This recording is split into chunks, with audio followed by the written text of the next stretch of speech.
The moment my feet touched the liquid inside, an agonizing burn shot through me. I screamed, but no sound escaped. Then, I sank. The world turned black. I found myself no longer in the mansion. I was somewhere else. A realm of endless darkness, where shadows whispered and figures moved just out of sight. Please pause and subscribe to our channel.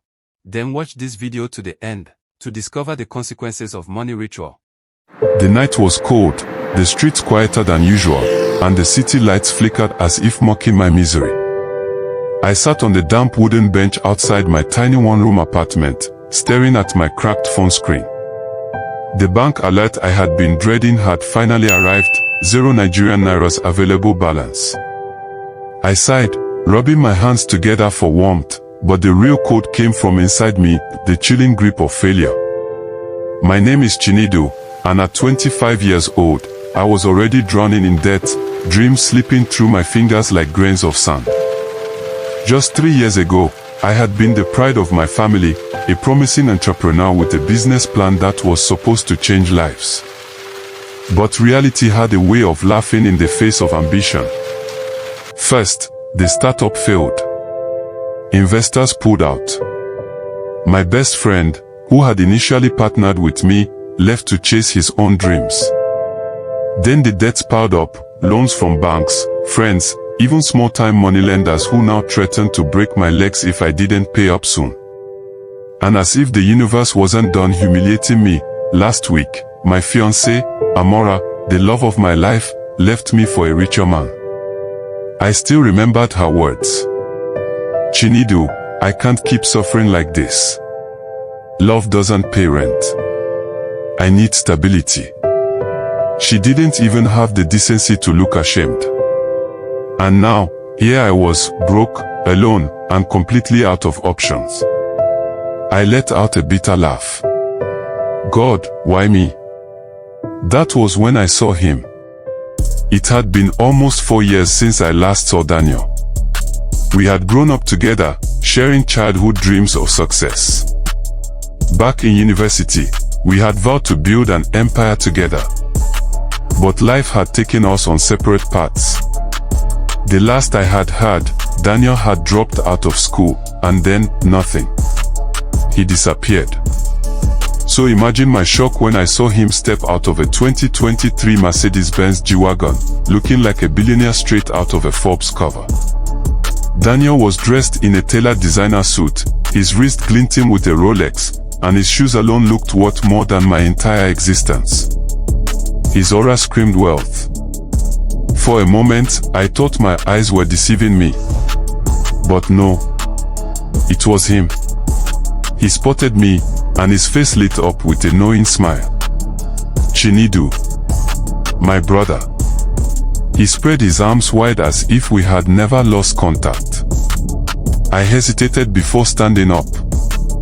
Daniel, is this really you? In the flesh, my guy? He laughed, patting my shoulder.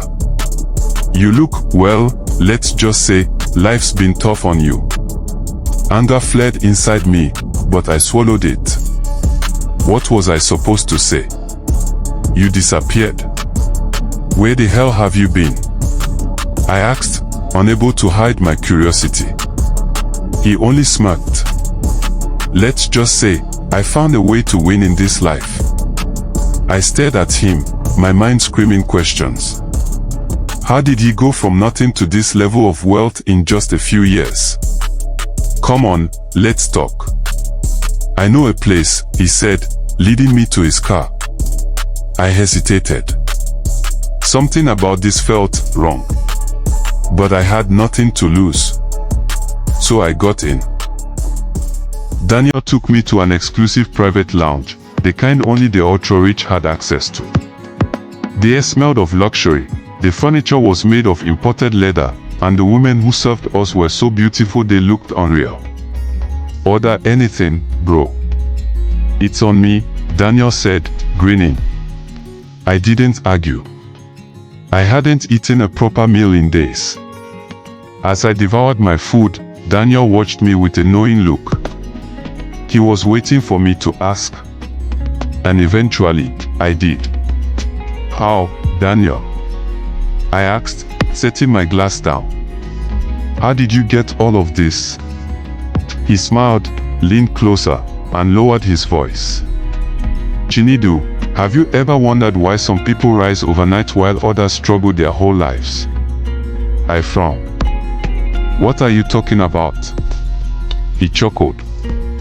There are doors in this world, my friend. You just need to know which one to open. My stomach twisted. Something was off. You're talking in riddles, Daniel. He sighed, then leaned in even closer. Listen to me. What if I told you that you could have anything you've ever wanted? Money, power, success. All of it. I froze. At what cost? Daniel's eyes darkened. A simple trade. You enjoy unlimited wealth, but you won't live past 40. A cold chill ran down my spine. You're joking, right? I forced a laugh, but it came out weak. He shook his head. I was where you are, Chinedu. Broke. Hopeless. Lost. But then, I found a way. I swallowed hard. Who did you make the deal with? Daniel smiled slowly. You already know. The room suddenly felt smaller, the air suffocating. You're talking about the devil? Some call him that, Daniel said. But he is simply a giver of gifts, a master of deals. And trust me, my guy, it is worth it. My hands trembled. This wasn't happening. No way. This is crazy. I stood up, but Daniel grabbed my wrist. Is it? His voice was calm, but his grip was ironclad. You have nothing, Chinedu. Nothing. No money, no home, no future. Tell me, Oga, can't you trade 15 years for a lifetime of greatness? I wanted to walk away. I really did. But deep down, I already knew my answer. And that night, I made the worst decision of my life. I couldn't sleep that night. Daniel's words haunted me, echoing through my mind like a curse. Wouldn't you trade 15 years for a lifetime of greatness? I tossed and turned on my tattered mattress, staring at the cracked ceiling of my one-room apartment. The answer was simple, yes. What was the point of living 50, 60, or even 80 years in misery when I could have 15 years of absolute power, wealth, and respect? My phone buzzed. Daniel, are you ready to change your life? I stared at the screen for a long moment. Then, before I could second-guess myself, I replied, yes. Within minutes, my doorbell rang. I opened the door to find Daniel standing there, dressed in all black, his eyes filled with an eerie certainty. Let's go, he said. I didn't ask where. I simply followed. Daniel drove in silence. The city lights blurred past, but I barely noticed. My heart pounded, my palms sweaty. The car eventually pulled into a hidden road, leading deep into the forest outside town. The path was dark, barely visible, but Daniel navigated it without hesitation. Where are we going? I finally asked. To meet him. The words sent a shiver down my spine. We arrived at a massive abandoned colonial-era mansion, its walls covered in vines, the air thick with something unnatural. The place reeked of age, dust, and something else I couldn't quite place. Inside, a grand hall awaited, tall ceilings, faded gold chandeliers, and a long wooden table at the center, surrounded by men and women dressed in black robes. My breathing became shallow. What the hell had I walked into? Daniel placed a firm hand on my shoulder. It's time. At the far end of the room, a man sat. No, not a man. Something more. He was dressed in an immaculate three-piece suit, his features unevenly perfect, his skin pale, and his eyes completely black. The room grew colder. I knew who he was before Daniel even spoke. "He's been waiting for you," Daniel whispered. The man smiled. "Chinedu, I've heard a lot about you." My stomach twisted. Who are you?" I asked, though I already knew the answer. "You already know," he said, mirroring my earlier thought. "And you already know what I offer." The room was silent. The air, heavy. 15 years of wealth, power, success, for your soul at 40. "Do we have a deal?" I swallowed hard. My hands trembled, my mind screamed for me to run. But I didn't. Instead, I did the one thing that would seal my fate forever. I signed the contract in blood. And the devil smiled. The moment I signed the contract in blood, I expected something immediate, a sudden rush of power, lightning, or maybe even a deep voice confirming the deal. But instead, Daniel and the robed figures led me deeper into the mansion. Down a hidden staircase, through damp corridors lit only by torches, until we arrived in a massive underground chamber. At the center of the room stood a giant, steaming black pot, twice my height, its surface covered in strange symbols that seemed to move when I blinked. The heat from it was unbearable, filling the chamber with a thick, metallic scent. "This is the final step," Daniel said. His voice had changed, calm, yet distant. I turned to him, my gut twisting. "What is this?" "Cleansing," he said simply. The robed figures surrounded me, chanting in a language I had never heard before, yet somehow understood. Their words clawed at my mind, speaking of power, eternity, and the price of greatness. Then the devil himself stepped forward. "Step into the pot." I froze. My body refused to move. "You agreed to this," the devil reminded me, his voice as smooth as silk yet sharp as a blade. Daniel gave me a look, one that said, "Trust the process." My mouth was dry. My limbs shook. But I did it. I climbed into the pot. The moment my feet touched the liquid inside, an agonizing burn shot through me. I screamed, but no sound escaped. Then, I sank. The world turned black. I found myself no longer in the mansion. I was somewhere else. A realm of endless darkness, where shadows whispered and figures moved just out of sight. I saw visions of myself as a beggar, as a king, as a corpse rotting in a coffin. "Who are you?" a voice boomed. I tried to answer, but my tongue felt detached from my mouth. "Who are you?" The visions rushed faster, flashes of blood, wealth, laughter, despair, the rise and fall of countless men who had made this deal before me. Then, suddenly, a hand reached out. I grabbed it. The moment I did, a force pulled me back. Back through the darkness. Back through time. Back into my body. I gasped. I was no longer in the pot. I was in bed. But not my old mattress.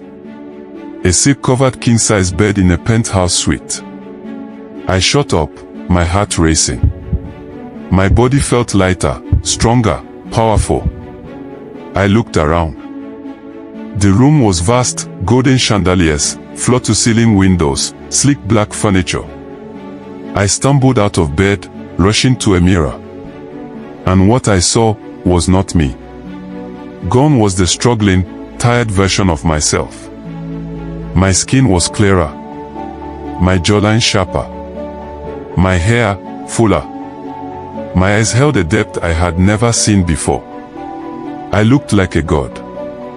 Then I saw the Rolex on my wrist. The tailored suit hanging neatly by the bedside. And just then, my phone rang. Unknown caller. I hesitated, then answered. Mr. Chinedu, your $10 million investment has been confirmed. Your new company headquarters is ready for opening. Your driver is waiting downstairs. Initially I thought I was dreaming. But this was real. It had begun. I grinned. And for the first time in my life, I felt truly alive. It started small. A faint itch on my forearm where the mark had first appeared. At first, I thought it was just dry skin, maybe a reaction to the heat or the weird potion they'd thrown me into during the cleansing. But by the end of the week, the itch had turned into a burn. Not just physical, spiritual. Every time I looked in the mirror, the mark paused faintly. It was circular, carved into my flesh like a symbol made from flame. 3 sharp curves spiraled inward, meeting at a black center that looked bottomless. I tried to cover it with a watch, bandages, even makeup. But it would always reappear. And not just reappear, it would glow. I was standing in an elevator one morning, headed to a business meeting on the 50th floor of a luxury hotel. 2 other people were with me, a young man in a suit and an older woman in a native wrapper, holding a Bible. We didn't exchange words. Then she turned to me, suddenly, as if something slapped her in the spirit. She stared at me for a long moment, and then her eyes widened in terror. She began screaming, dropping her Bible. "The mark," she shrieked, pointing at my wrist. "Mark of the beast. God of mercy. The devil walks among us." The elevator stopped. The young man ran. The woman collapsed in prayer, covering her eyes as if looking at me would turn her to salt. I stood there, frozen, unable to breathe. The mark had glowed again. I got back into my Bentley and slammed the door shut. My driver didn't even ask questions anymore. I pulled my shirt sleeve up and stared at the mark. It was alive. It pulsed like a heartbeat. And it responded to emotions, rage, lust, fear. It fed on them. At night, I couldn't sleep. Not because of the wealth or the pressure of handling 3 companies or my fake girlfriend's demands, but because of the dreams. I would wake up sweating, hearing voices whispering in a language I didn't understand. Sometimes, I'd find myself standing by my window, staring at the moon, murmuring things in a low growl. Words I couldn't remember saying. And one night, I saw something even worse. I was brushing my teeth, shirtless, when I looked up at the bathroom mirror, and my reflection wasn't moving. I was brushing. But my reflection just stared. Expressionless. Lifeless. But the mark on the reflection's arm, it was glowing like fire. Then it smiled. Only the reflection. I dropped the toothbrush and backed away. The light flickered. The mirror cracked, right down the center. I stopped brushing my teeth at night after that. One day, I called Daniel. "You didn't tell me about the mark," I said. He chuckled on the other end of the line. "It means you're chosen, bro." "Chosen for what?" There was a pause. "To burn, eventually." Then he hung up. Over the next few weeks, the mark began to act like a compass. Whenever I was near a spiritual person, pastors, prophets, or even ordinary prayerful people, it would burn. It hated light. It hated holiness. It hated anything that reminded it that it didn't belong in this world. I stopped attending events with spiritual music. Stopped visiting my mother. Stopped walking past churches. One day, a pastor was praying loudly at a filling station as I stopped to get fuel. He was preaching and singing worship songs. My mark burned so intensely, I nearly passed out in my car. I had to flee, like a vampire avoiding sunlight. One night, After a lavish birthday party at my new mansion, I sat in bed and stared at the ceiling. The chandelier sparkled above me. Gold. Crystal. I was rich beyond belief. I had everything I thought I wanted. But that night, I whispered to myself, I'm cursed. Then the nightmares began again. I dreamed of fire. Endless fire. Screams. Chains. And a red throne surrounded by serpents. At the center of it all, a horned figure sat smiling, watching me. Tick-tock, Chinedu, he whispered in the dream. Your time is running out. I woke up gasping. My clock read 3:33 a.m. I turned to my right, and in the corner of the room stood a tall, shadowy figure, watching me. When I switched on the light, there was nothing there. But on the wall, burned into the paint, was the mark. The same mark on my skin. The mark wasn't just a symbol anymore. It was a curse. A countdown. A claim. A stamp that said, this soul belongs to hell. And no matter how rich, how powerful, or how famous I became, it was only a matter of time.